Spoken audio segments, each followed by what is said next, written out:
قوم میں اچھے برے ہوتے ہیں، قوم کی اچھی پالیسیز ہوتی ہیں، بری پالیسیز ہوتی ہیں. میری ڈونلڈ ٹرمپ سے اور اس کی ایڈمنسٹریشن سے بڑے اچھے تعلقات تھے، لیکن یہ ہوا کہ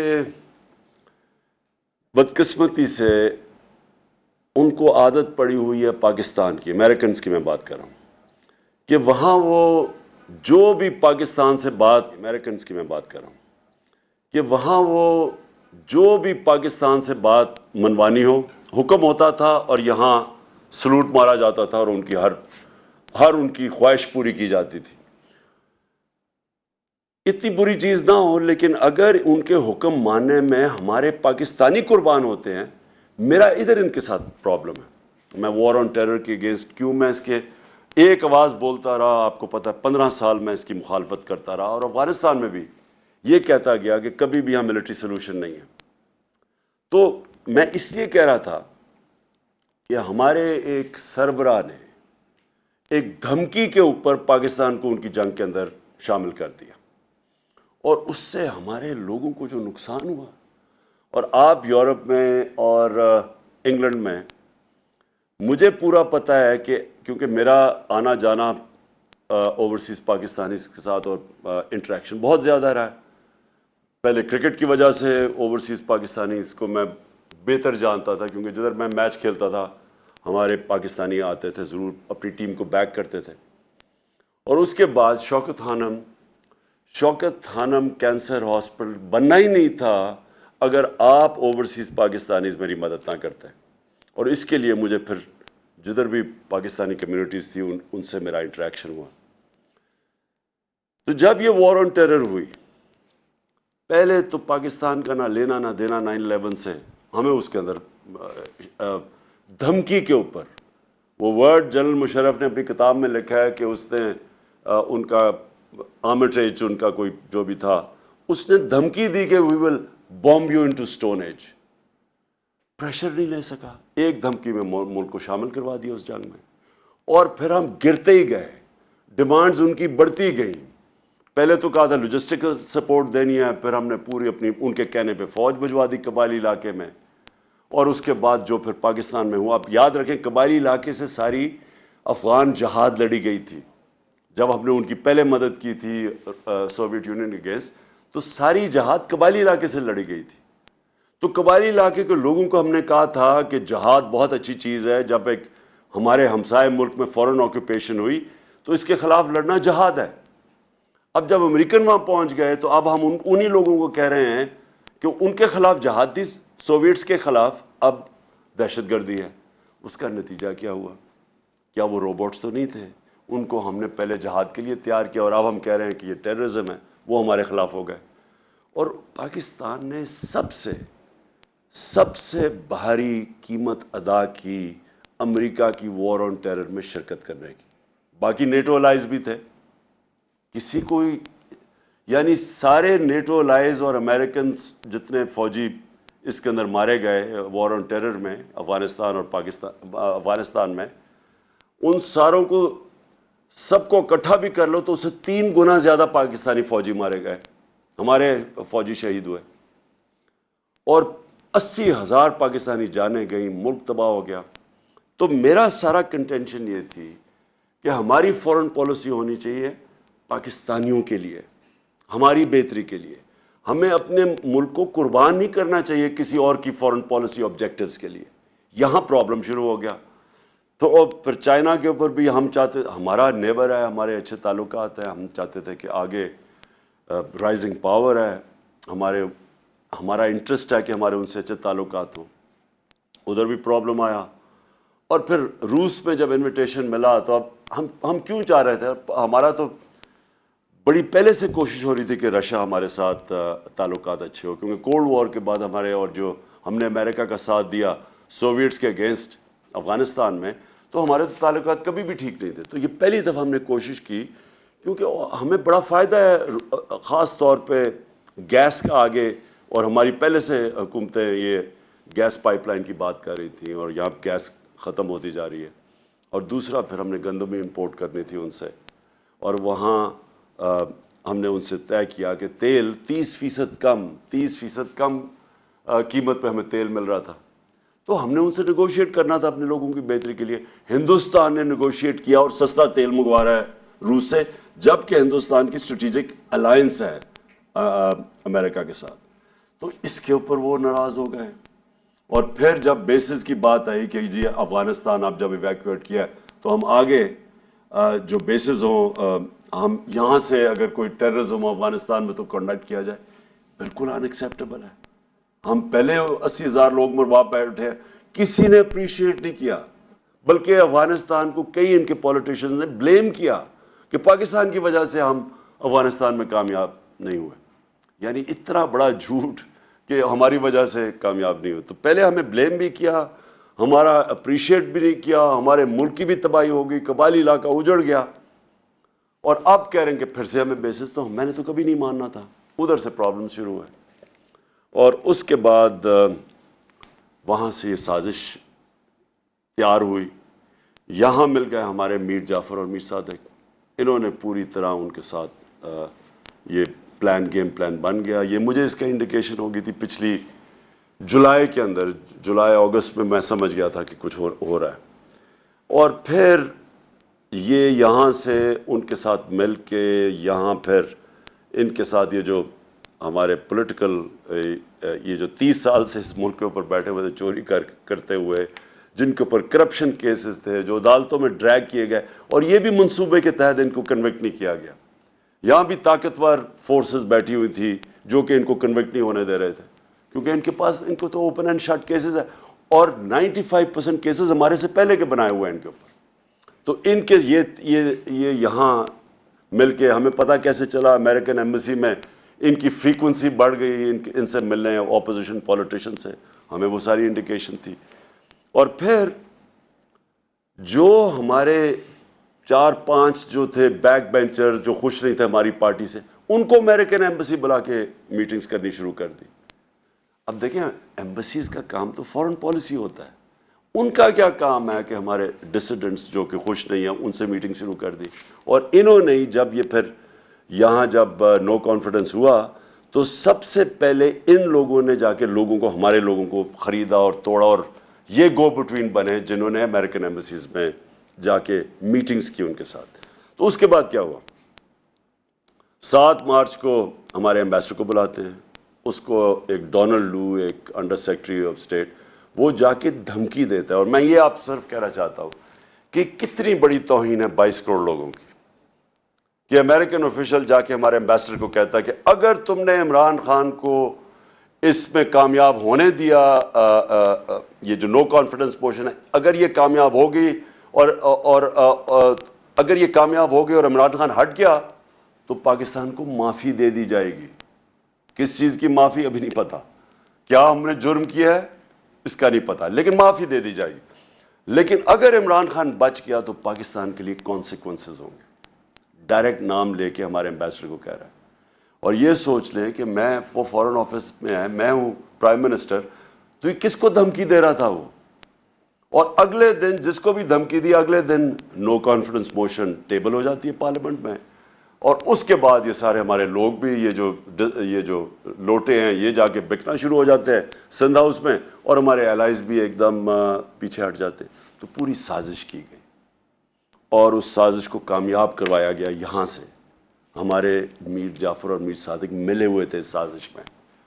اور اس کے بعد گورنمنٹ جب گری، اور وہ سب کو پتہ ہے اس کے بعد کیا ہوا، 12 بجے عدالتیں کھلی، اور وہ جو سارا ہاتھ باندھ کے ہمیں بالکل آئسولیٹ کر کے تو یہ گورنمنٹ ہٹائی گئی. لیکن جو اصل سازش، اس سے بھی بڑی سازش ہے، وہ یہ ہے کہ چلیں اگر ہٹائی دینا تھا گورنمنٹ کو تو چلیں کوئی ایسے لوگ لے آتے جن میں شاید کوئی اہلیت ہمارے سے زیادہ اہلیت ہوتی، کوئی ان کے پاس کوئی گیم پلان ہوتا. پاکستان کا کرپٹ ترین مافیا کو ہمارے ملک کے اوپر مسلط کر دیا. شہباز شریف کے اوپر اور ان کی فیملی پہ 40 ارب روپے کے انڈر ٹرائل کیسز ہیں، انکوائری سٹیج پہ کیسز ہیں، اور نواز شریف اور اس کی بیٹی کنوکٹ ہو چکے ہیں. اس خاندان کو اوپر لا کے ملک پہ بٹھانا باپ جو ہے شہباز شریف وہ بھی ضمانت پہ، بیٹا جو اس کا ہے حمزہ شریف جو ہر چھوٹے چھوٹے پیسے پکڑتا تھا، جو ان کے اوپر اوپن اینڈ شٹ کیس ہے. 16 ارب کا جو ایف آئی اے کا کیس ہے وہ اتنا سیدھا کیس ہے کہ نوکروں کے نام پہ پیسے لیے انہوں نے اور اس کے بعد فیملی ممبرز میں ڈسٹریبیوٹ ہو گئے.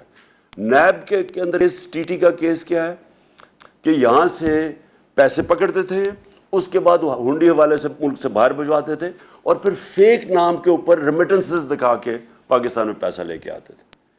تو یہ کیسز جن کے پڑے ہوں اور آپ یورپ میں اور انگلینڈ میں جو دیکھ رہے ہیں، مجھے آپ بتائیں کہ کسی بھی الیکشن میں اجازت دی جائے گی اس طرح کے لوگوں کو الیکشن لڑنے کی؟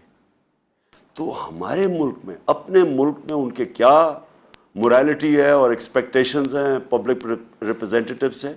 ہمارے ملک میں پرائم منسٹر مسلط کر دیا ایک کرپٹ ترین آدمی اور اس کے ساتھ سارا ایک کرپٹ ترین ٹولہ جو انٹیریئر منسٹر ہے. امیجن کرو جس کے نیچے انٹیریئر منسٹری ہے، ان کا اپنا وزیر نون لیگ کا کہتا ہے اس نے 18 قتل کیے ہوئے ہیں. ان لوگوں کو ہمارے اوپر بٹھایا. میں سمجھتا ہوں کہ یہ اس سے بھی بڑی سازش ہے. آپ نے اگر ملک کو تباہ کرنا ہے تو چوروں کو ملک کے اوپر بٹھا دیں. آپ نے ایک فیکٹری کو تباہ کرنا ہے تو ایک کرپٹ آدمی کو فیکٹری کا مینیجر بنا دیں، فیکٹری بند ہو جائے گی آپ کی. تو ملک جس کے 22 کروڑ کا ملک، اس کے اوپر ان لوگوں کو بٹھانا، میں سمجھتا ہوں کہ یہ صرف یہی نہیں کہ ہمارے خلاف سازش ہے ملک کی فیوچر کے لیے، بٹ یہ توہین بھی ہے ہماری. اور اس لیے مجھے بڑی خوشی ہوئی کہ جس طرح آپ سب نے نکل کے پروٹیسٹ کیا اور بتایا یہ ان ایکسیپٹیبل ہے. میں اس لیے آپ کو خاص طور پہ آج خراج تحسین پیش کرتا ہوں. میں اوورسیز پاکستانیز کو اس لیے ویلیو کرتا ہوں کیونکہ میں اتنی دیر اوورسیز پاکستانی رہا ہوں. میں اپنے 18-20 سال کرکٹ کھیلتا تھا تو باہر ہی ہوتا تھا پاکستان کے، اور میری انٹریکشن، اور میں اپنے ایک یعنی میں پاکستانی بھی تھا اور اوورسیز پاکستانی بھی تھا. دیکھیں جو اوورسیز پاکستانی ہے نا، ان کے اندر 2 بڑی امپورٹنٹ کوالٹیز ہیں. ایک اسپیشلی یورپ اور انگلینڈ کے اندر آپ نے ڈیموکریٹک سسٹمز کو فنکشن ہوتے دیکھا، آپ نے اداروں کو چلتے دیکھا. آپ سب سے زیادہ سمجھتے ہیں کہ یہ جو پاکستان میں ہوا ہے اس سے زیادہ ظلم کسی قوم سے نہیں ہو سکتا کہ پہلے سازش کر کے ایک الیکٹڈ گورنمنٹ گراؤ، اور اچھا وہ گورنمنٹ گراؤ جس نے پاکستان جب سنبھالا تھا تو بینکرپٹ تھا. سب سے بڑا بیرونی خسارہ تھا پاکستان کا، جس کو کرنٹ اکاؤنٹ ڈیفیسٹ کہتے ہیں. کبھی پاکستان کی تاریخ میں اتنا بڑا بیرونی خسارہ نہیں ملا تھا. اور اس ملک کو جو بینکرپٹ ملک تھا، جدھر ہمارے پاس ڈالرز ہی نہیں تھے، اور یعنی میرے لیے اتنا وہ شرمندگی کا وقت تھا کہ مجھے جا کے باہر کے ملکوں سے پیسے مانگنے پڑے کیونکہ ہم بالکل بینکرپٹ تھے. ہاتھ پھیلانے پڑے اور شرم آتی تھی کہ لوگوں سے ہم پیسے مانگ رہے ہیں کیونکہ ہمارے پاس تو ریزروز ہی ختم ہو گیا تھا. ہمارے پاس تو 2 ہفتے کی امپورٹس کے لیے پیسہ ہی نہیں تھا، ہم ڈیفالٹ کرتے جا رہے تھے. تو وہ ملک ہمیں جب ملا، اور مجھے بڑا فخر ہے کہ اس کے باوجود کہ ہمارے دوسرے سال پہ کرونا نے ہٹ کیا پاکستان کو، کرونا وائرس نے، اور آپ کو سب کو پتہ ہے انگلینڈ میں، یورپ میں کیا اس کا امپیکٹ پڑا ہے. آپ یہ سمجھیں کہ یہ ہمیں باتیں کرتے ہیں اہلیت کی، کہ پاکستان وہ ملک تھا جس دنیا میں ریکگنائز ہوتا ہے کہ سب سے بہترین طریقے سے ہم نے کرونا کو مینیج کیا. ہم نے اپنی اکانومی بچائی، اپنے غریب لوگ بچائے، اور پھر لوگوں کو کرونا سے بچایا. آپ یہ سوچیں کہ ہمارے ٹوٹل 31,000 لوگ بدقسمتی سے جو کرونا کے اندر گئے، ہندوستان میں جو لیٹسٹ ان کی اب جو فگرز ریوائز فگرز آ رہی ہیں، 50 لاکھ سے اوپر لوگ ان کے مرے. 50 لاکھ سے اوپر، 50 لاکھ سے کوئی یعنی 55 لاکھ تک ان کے لوگ مرے، جو لیٹسٹ فگرز ابھی آ رہی ہیں. اسی دور، اور ان کی اکانومی 7% گرو کر رہی تھی، -7 پہ چلی گئی. ہماری اکانومی تھی 0.2% پہ، اور ہم نے جس طرح کرونا ہینڈل کیا، ہماری تیسرے سال میں 5.6% گروتھ ریٹ تھی جو IMF نے لے کے آئے. تو 0.2 سے اوپر اکانومی بھی بچی. ہم نے اپنی انڈسٹری کو بوسٹ دیا. ہماری ریکارڈ ایکسپورٹس تھی، ہماری ریکارڈ ریمیٹنسز آپ کی وجہ سے، کیونکہ ہم نے کوشش پوری کی کہ اوورسیز پاکستانیوں کو انکریج کریں کہ بینکنگ چینل سے 31 ارب ڈالر کی پاکستان میں ریمیٹنسز آئیں جو ریکارڈ ہے. ہمارا جو ڈیجیٹل روشن ڈیجیٹل پاکستان تھا اس سے آپ نے اس کے ذریعے اٹریکٹ کیا ہم نے پیسے. ہماری ٹیکس کلیکشن پاکستان کی تاریخ کی ریکارڈ تھی. ہماری جو 5 فصلیں تھیں اور خاص طور پر جو 4 بڑی فصلیں اس میں پاکستان کی تاریخ میں ریکارڈ پروڈکشن ہوئی, سب سے زیادہ پیداوار ہوئی کیونکہ ہم نے کسانوں کی مدد کی, ان کو ٹھیک ٹائم میں پیسے دیے, ان کو صحیح قیمت لگائی اپنی فصلوں کی. کبھی اتنا پیسہ ہمارے کسانوں کے پاس نہیں کیا جو 60% پاکستان ہے. اور ہماری جو انڈسٹری جو کارپوریٹ پروفٹس تھے وہ ریکارڈ ہوئے. یعنی ملک کو تب انہوں نے ہماری گورنمنٹ گرائی جب اصل میں ملک سارا IMF کہہ رہا ہے سسٹینیبل گروتھ کے اوپر چلا گیا تھا. یہ بھی سازش تھی. ان کو خطرہ تھا کہ اگر اور جس طرح ہمارے سارے پلانز آگے جا رہے تھے فیوچر لانگ ٹرم پلاننگ, ان کو ڈر یہ تھا کہ اب اس کے بعد سارے مشکل وقت سے تو ہم نکل چکے تھے, تب انہوں نے گورنمنٹ گرائی. اب میں آپ کو جو سازش کا بریف طریقہ بتاؤں کہ یہ جب باہر سے سازش کرتے ہیں یہ کرتے کیا ہے. جو پرائم منسٹر مصدق تھے 1950 کی دہائی میں 54 میں جب تھے وہ ایران میں, تو اب تو CIA کے پیپرز ڈی کلاسیفائی ہو گئے نا, تو آپ وہ پورا پڑھ لیں کہ اس کو کیسے گرایا گیا تھا MI5 نے اور MI6 نے اور CIA نے. طریقہ کیا تھا اور اس کا کیا مسئلہ تھا کہ وہ چاہتا تھا کہ ایران کے تیل سے ایرانیوں کو فائدہ ہو. وہ ان کی جو برطانیہ کے امریکنوں کی کمپنیاں تھیں وہ زیادہ پیسے وہ لے کے جا رہی تھی, وہ چاہتا تھا ایران کو فائدہ ہو. اس کی وجہ سے انہوں نے اس کی گورنمنٹ گرائی. اور کیسے گرائی؟ سب سے پہلے میڈیا پہ پیسہ خرچ کیا, اس کو برا بھلا اس کے خلاف کیمپین کی گئی. میں آج پوچھتا ہوں میڈیا سے, اپنے میڈیا سے, ذرا آپ بھی پوچھا کریں کہ کدھر گئی مہنگائی. اب تو مہنگائی ہمارے دور سے اب تو ریکارڈ مہنگائی پہنچ گئی ہے. بجلی کی قیمتیں بڑھا دی ہیں انہوں نے, گھی ریکارڈ قیمت پہ, ہر چیز کی قیمت بڑھ گئی ہے. اب کیوں نہیں مائک پکڑ کے لوگوں کے پاس جا رہے جی کہ بتائیں جی کیا حالات ہیں اپنے؟ اب کیوں نہیں پوچھتے؟ ہمارے تھوڑا سا اتنا سا قیمت بڑھتی تھی, جا کے مائک پکڑ کے لوگوں سے کہتے تھے جی دیکھیں گورنمنٹ نے تباہ کر دیا, کدھر ہے نیا پاکستان. پیسہ چلا تھا اس کے اوپر, یہ پیسہ چلایا تھا ہماری گورنمنٹ کو ڈیگریڈ کرنے کے لیے. اور بالکل یہ مصدق سے انہوں نے کیا. پھر انہوں نے پیسہ چلایا اس کی اپنی پولیٹیکل پارٹی کے پولیٹیشنز پہ, جو ہمارے پہ پیسہ پہ یہ سندھ ہاؤس میں جو نیلام گھر بنا ہوا تھا پیسہ چلا تھا ان کے اوپر. پھر انہوں نے ڈیمونسٹریشنز کروائیں جو اپوزیشن پارٹیز تھی.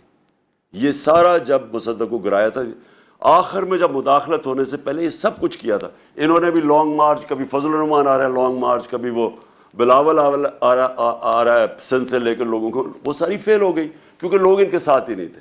آخر میں انہوں نے ہمارے پاس یہ جو کیا. اور میں جو آپ سے اوورسیز پاکستانیز آپ سے جو میں نے امید لگائی ہے وہ یہ کہ آپ نے اپنے پولیٹیشنز کو, کیونکہ اگر کسی کو بھی وہاں انہوں نے پتہ نہیں چلنا چاہیے پاکستان کی جو نیوز ہے, باہر نکلنے نہیں دی کہ یہ ہوا کیا پاکستان سے. وہاں باہر بتایا جی عمران خان بڑا انپاپولر ہو گیا تھا لیکن جی اس کو گرا دیا. انہوں نے کوئی یہ نہیں بتا رہا کہ ہمارے پاس وہ میں نے اس کو ڈی کلاسیفائی کر کے وہ جو ڈاکیومنٹ ہے جو سائبر ہے, جو مراسلہ ہے, جو ہمارے ایمبیسڈر نے بھیجا, جو 2 دفعہ نیشنل سیکورٹی کونسل کے سامنے پریزنٹ ہوا, جس کے اندر واضح یہ ساری چیزیں ایمبیسڈر نے خود کنفرم کیا کہ کس طرح کی دھمکی دی گئی تھی. اور پتہ تھا ان کو کہ نو کانفیڈنس موشن آ رہی ہے, اور ان کو اور اس کے اوپر دھمکی دی کہ اس کو کامیاب کرنا ہے. تو اب تو کلیئر ہو گیا سب کچھ. اب تو ان کو بھی ماننا پڑا کہ جناب وہ سارا کچھ اوتھینٹک ہے. لیکن باہر نہیں پتا, آپ کے یورپ میں نہیں پتا, انگلینڈ میں نہیں پتا, انہوں نے سپریس کیا ہوا ہے. وہ بھی ان کی بھی میڈیا ان کی اسٹیٹ پالیسیز کے ساتھ رہتی ہیں اور انہوں نے کہا ہوگا کہ یہ بھی ہمارے نیشنل انٹرسٹ میں. لیکن آپ کو کم از کم یہ پوچھنا چاہیے اپنے پولیٹیشین سے, لوگوں کو لکھنا چاہیے, لیٹر لکھنا چاہیے کہ یہ جو ہوا ہے یہ کیا یہ آپ الاؤ کریں گے اپنے ملک میں, کیا ہندوستان میں یہ آپ کریں گے؟ یہ ایک 22 کروڑ لوگوں کے ملک میں یہ جو انہوں نے کیا ہے, کم از کم آپ کو letter to the editors campaign, اب تو سوشل میڈیا کیمپین آپ کر سکتے ہیں. آپ پلیز اس کے اندر ضرور شرکت کریں کیونکہ وہاں آپ کی آواز اثر کرتی ہے, لوگوں کو افیکٹ کرتی ہے. لوگوں کو پتہ ہے جب ایک آپ پوری کیمپین چلاتے ہیں، اور میں کہہ رہا ہوں سوشل میڈیا پہ کیمپین چلائے، لیکن آواز ضرور اپارٹ فرام پروٹیسٹ جو آپ نے کیے یہ ضرور کریں۔ دوسری چیز، ہم نے تو یہ ایکسیپٹ کبھی نہیں کرنا، میں نے ابھی جلسے کر رہا ہوں لیکن میں انشاءاللہ 20 تاریخ کے بعد کال دوں گا اسلام آباد کی، اور میں یہ میری 26 سال کی پبلک ڈیلنگ کے اندر یہ میرا تجربہ ہے کہ کبھی پاکستان کی تاریخ میں اتنی بڑی پبلک نہیں نکلے گی جو انشاءاللہ اسلام آباد پہنچے گی، اور میں نے کبھی پبلک میں اتنا شعور اور بیداری نہیں دیکھی جو آج پاکستانی قوم میں ہے۔ میں نے کبھی پاکستانی قوم کو اتنا متحد نہیں دیکھا، صرف میں نے ایک دفعہ 1965 وار میں دیکھا تھا، میں 13-14 سال کا تھا، مجھے ابھی بھی یاد ہے کہ کس طرح ساری قوم اکٹھی ہو گئی تھی۔ اس کے بعد یہ پہلی دفعہ میں نے دیکھا کہ ساری قوم اکٹھی ہو گئی ہے ایک چیز کے اوپر کہ غلامی نامنظور، امپورٹڈ حکومت نامنظور، یہ ساری پاکستانی قوم میں نعرہ چل پڑا ہے۔ انہوں نے اتنی بے شرمی کی کہ وہاں ان کو آوازیں لگ گئیں جا کے مدینہ کے اندر، اور ہمارے اوپر کیسز کر دیے، بلاسفمی کیسز کر دیے۔ سوچے کہ ان کو شرم نہیں آتی کہ اس کے اوپر ہمارا یہاں شب دعا ہو رہی تھی، ہمیں پتہ ہی نہیں ہے کہ یہ پہنچے ہوئے مدینہ، اور اس وقت انہوں نے ہمارے اوپر کیسز کیا اور شیخ رشید کے بھتیجے کو انہوں نے پکڑ کے جیل میں ڈال دیے۔ یہ ہے وہ حکومت جو لے کے آئے ہیں، کرمنلز کی حکومت ہے۔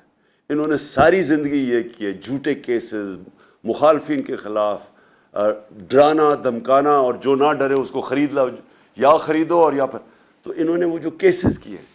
میری ایک کنٹینشن ہے کہ دنیا کے کسی حصے میں جدھر پاکستانی ہے، یہ حکومت کے لوگ چلیں، ان کو 2 نعرے لگیں گے ہر جگہ، غدار اور چور، کہیں بھی یہ چلے جائیں، کیونکہ اس وقت قوم میں کنسنسس ہو چکا ہے اس چیز کا۔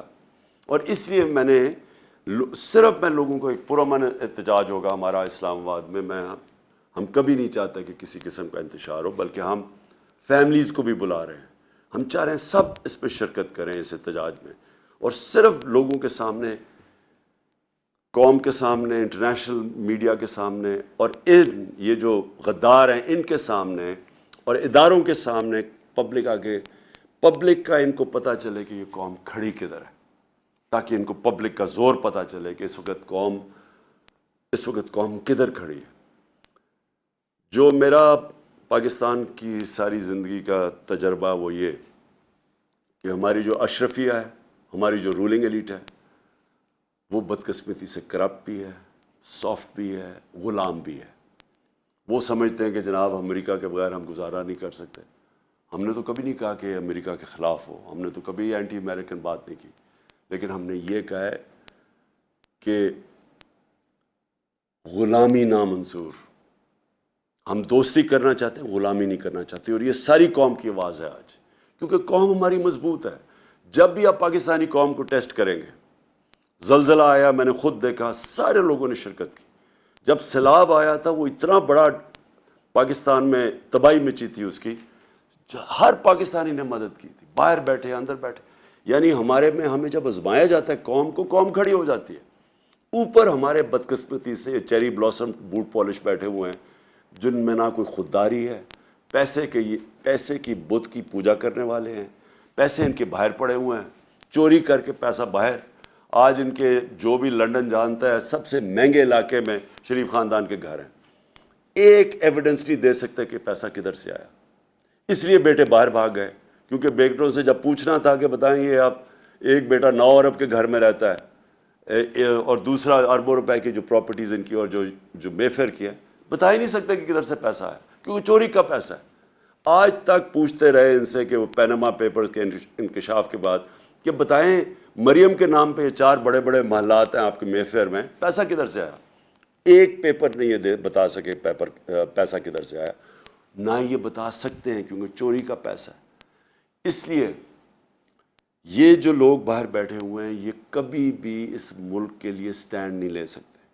ان کو پتہ ہے کہ کبھی بھی منی لانڈرنگ پہ ان کو پکڑ سکتے ہیں۔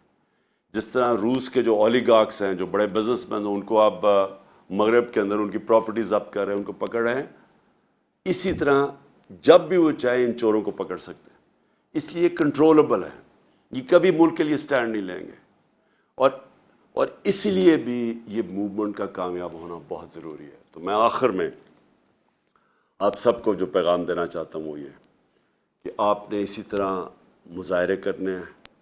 آپ نے جو آپ کے علاقوں میں پبلک ریپرزینٹیٹیوز ہیں ان کو آپ نے ضرور خط لکھنا ہے, پٹیشن کرنی ہے, سوشل میڈیا کیمپین کرنی ہے. اور پھر آپ نے جو ہمارا وہ ہے جو ہمارا اکاؤنٹ ہے نامنظور.com, جو ہماری ویب سائٹ آئی, اس کے اوپر آپ نے سب نے اس میں کنٹریبیوٹ کرنا ہے, کیونکہ ہم آپ پوری کیمپین چلائیں گے اپنی سارے پاکستان میں. اور اس کیمپین کے لیے ہمیں اوورسیز پاکستانیز کی بڑی ہیلپ چاہیے ہوتی ہے, کیونکہ آپ کی کنٹریبیوشن, تھوڑی سی کنٹریبیوشن یہاں ہمیں بڑا فائدہ پہنچاتی ہے. اس میں ضرور آپ نے کنٹریبیوٹ کرنا ہے. اور انشاءاللہ وقت یہ ثابت کرے گا کہ یہ جو پاکستان میں ایک ڈیفائننگ مومنٹ ہے, اور یہ وہ ایک لمحہ ہے پاکستان میں جب یہ قوم بالکل آزاد ہو جائے گی اس طرح کے چوروں سے, ڈاکوؤں سے, غداروں سے. اور یہ پھر جو میں خواب دیکھتا تھا نیا پاکستان کا, انشاءاللہ اس خواب کی طرف ہم نکل جائیں گے. پاکستان زندہ باد. چیئرمین